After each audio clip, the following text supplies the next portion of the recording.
Well, thought I'd give you a little tour of the greenhouse that I built. Had the slab laid last summer. A video with that in there, just the slab itself. But anyway, I spent all summer building on this thing, putting it together myself, and had it done by winter. Had it pretty well finished.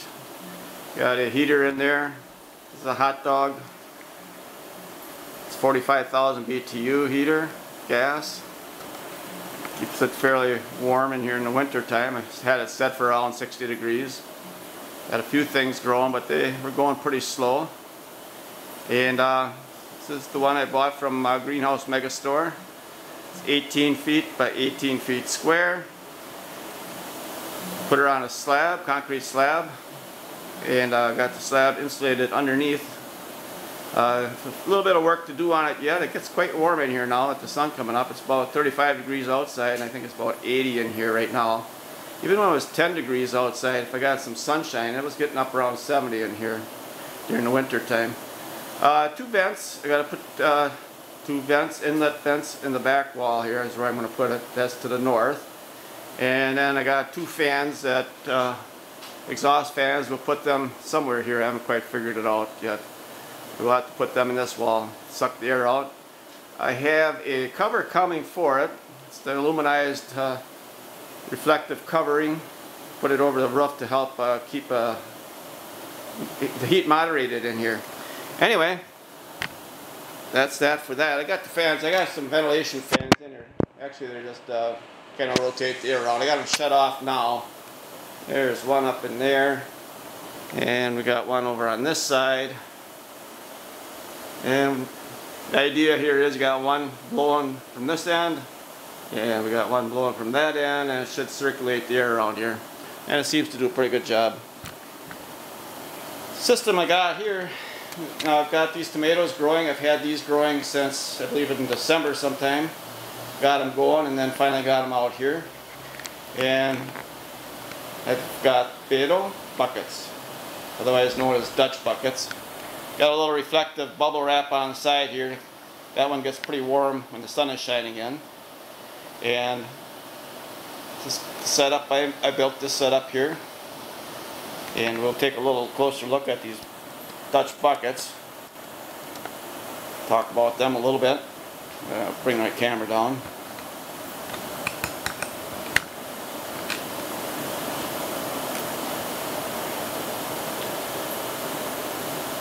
So, let's get a little closer in maybe. Try to use my stand here, otherwise I shake it up too much. So this is the Dutch bucket, otherwise known, some people call them Beto buckets. These buckets here cost me about $5.89 a piece. And you can see how this is notched out here. There's two elbows that go in here. One that goes from the inside. They're both inside, but they come up here and go this way and then back down. And you can't quite see it there. There we go. Comes out here, and the liquid then will flow back into there. What happens here is this stays as a reservoir. When the water goes in here, this will maintain a certain amount of water, and so that they don't dry out so fast. Right now these tomatoes are pretty good. They got a good root system, and I don't suspect that water stays in there too long before they suck it out of there. That's that. And I've got 1, 2, 3, 4, 5, 6, 7, 8. I got that here all together. 9, 10, 11, 12. Looks like I got about 17 Dutch buckets set up with different tomatoes and zucchinis, cucumbers, a couple of pepper plants. A lot of guys on the internet, I'm sure you've seen it, they'll build their own. And I've done a couple of these. You get these buckets. I think this is a 3-gallon bucket. You can get them 3 gallons up to maybe 5. You can get them at, I've got them at some of the drive-ins. They'll get their pickles in the 5-gallon buckets. I've gotten them at You can go to the donut shops, pastry shops, they get their fillings and stuff in buckets. That's where I got this one. This is a pretty good size if you're going to make your own bucket. About a 3-gallon. These, I believe, I forgot what size these are. I think these are 3-gallon. I think the black buckets are 3-gallon. I got some bunching onions in here. Anyway, I had this set up. I built a couple of these, and I was going to use these. And put this one here, I just have the perlite in it. But if you can see in there, you can see how it's getting green. That's all algae grown in there. And the other thing is the light can shine through these white ones, and you can get algae build up along the edges. I don't think the algae really hurts anything, but it's a little unsightly. So I just put this bunching onion seeds I had in there, and they started growing. See if we get some onions out of there after a while.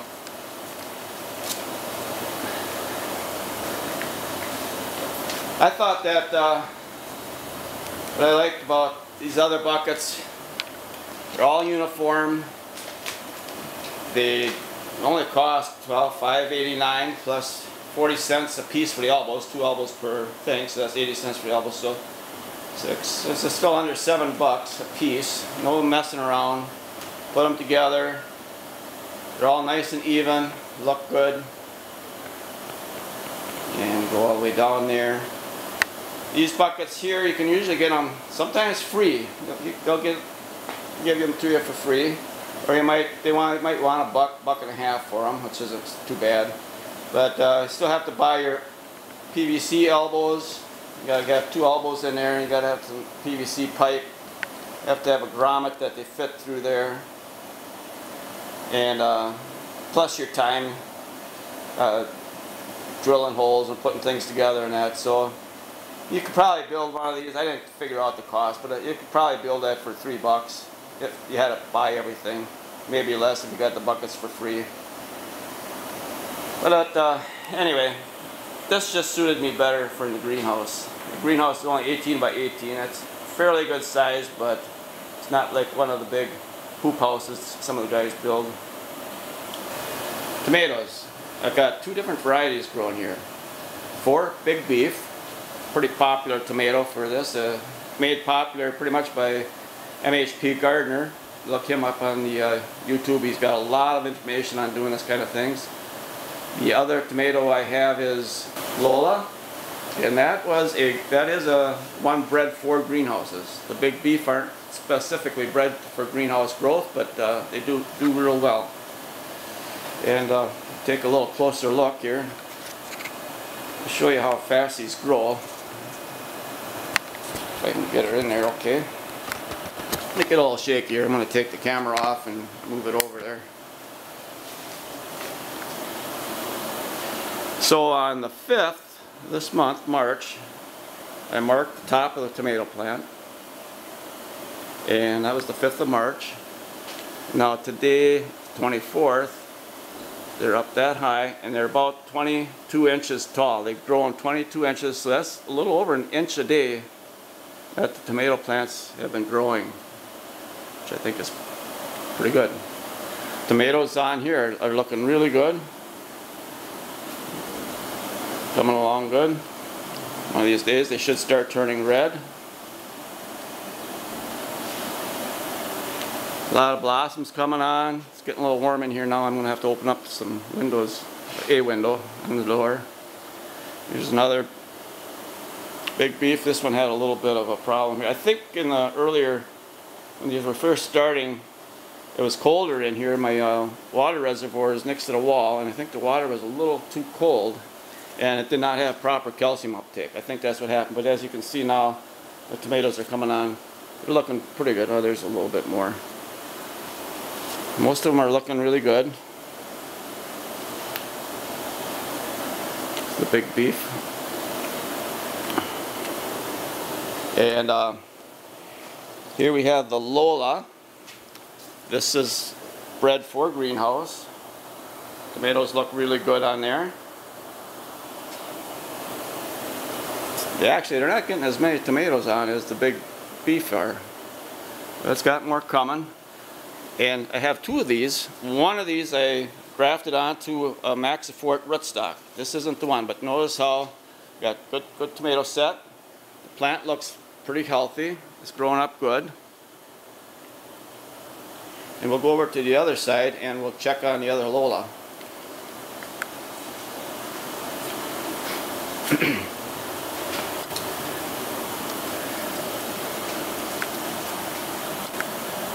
Okay, now this one here is on Maxifort, and if you go back and look at the other one that I just showed you, you can see how this one's got a lot more foliage. It looks like it's denser. The stem here is a lot thicker, and that's what Maxifort does. Maxifort is a rootstock for good plant growth. And we're going to try some different rootstock that I've got, seeds. They're really nice and thick. And but the tomato setting ain't quite as good. It's got some nice blossom stalks starting here. Oops, cucumbers are coming over here. Got some nice blossoms. And we'll show you the graft. Okay.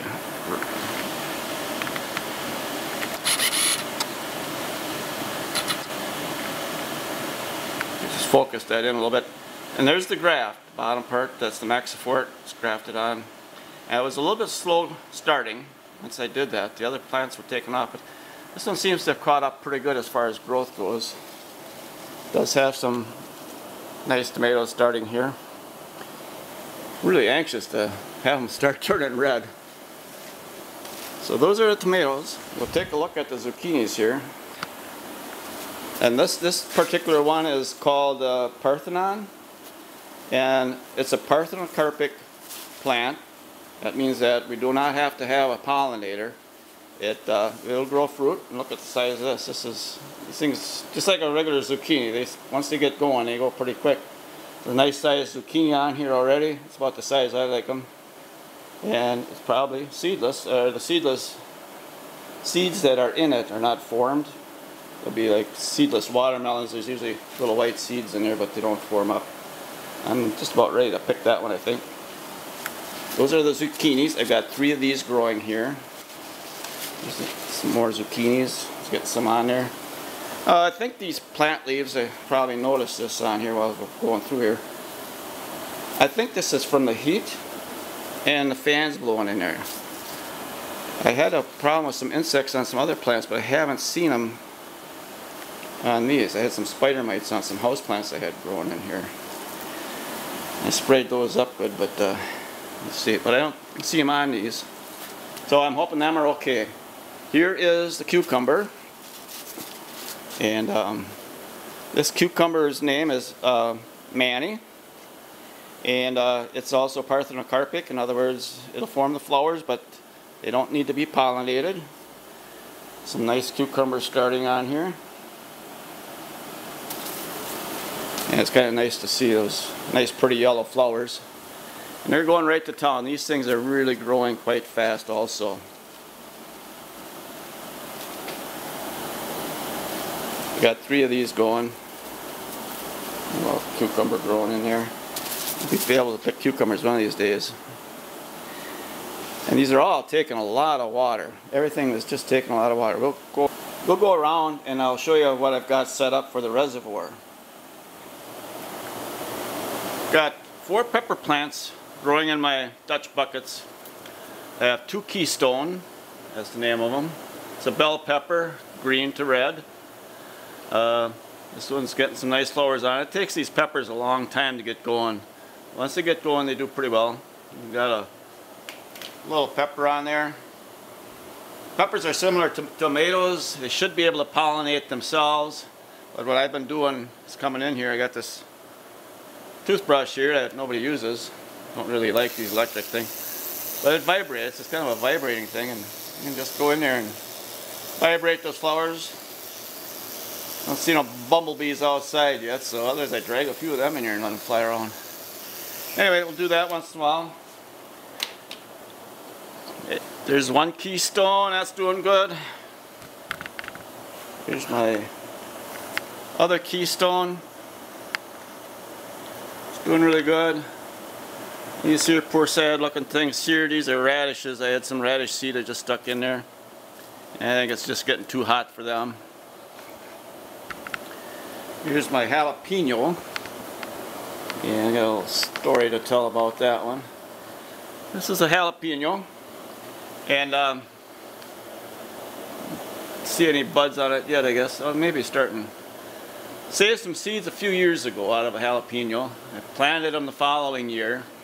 And out of the 4 plants that I'd planted, I had basically 4 different jalapeno peppers, but they were all jalapenos. 2 of the jalapenos were pretty close to what normal jalapeno would look like. One of the jalapenos was almost about half the size, and then one was lengthwise about what a jalapeno gets, but then maybe double or triple the size around. It was a big one, and that's what this one's going to be.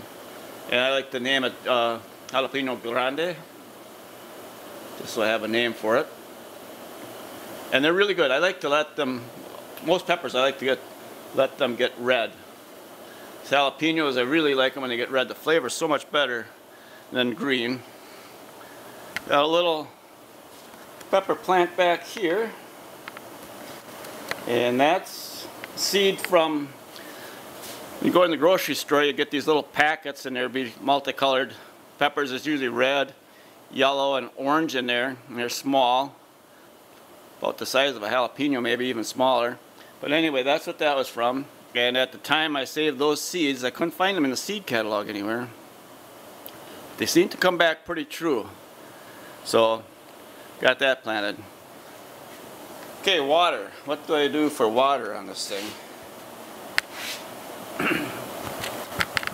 Here's my water reservoir. And I've got that reflective bubble wrap on there. Keep the heat off of it. Otherwise it'll get fairly warm in there. This is let's see if I can fit. Cut the top so I have 2 parts to the top. It's so much easier to handle that way. And this is 18 gallons. It'll hold. Don't put quite that much in there. 2 days ago I put in 10 gallons of water. For nutrients I use the Master Blend. Comes pretty highly recommended by Wis.Gardener. It's a powder.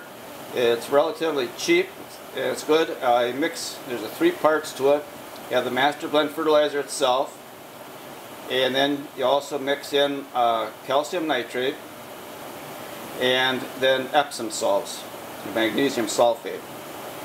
Same thing. So that's what I use. I use it according to what the instructions are. And for tomato plants, they recommend 12, for 5 gallons, recommend 12 grams of the Master Blend, 12 grams of the calcium nitrate, and then 6 grams of the Epsom salts.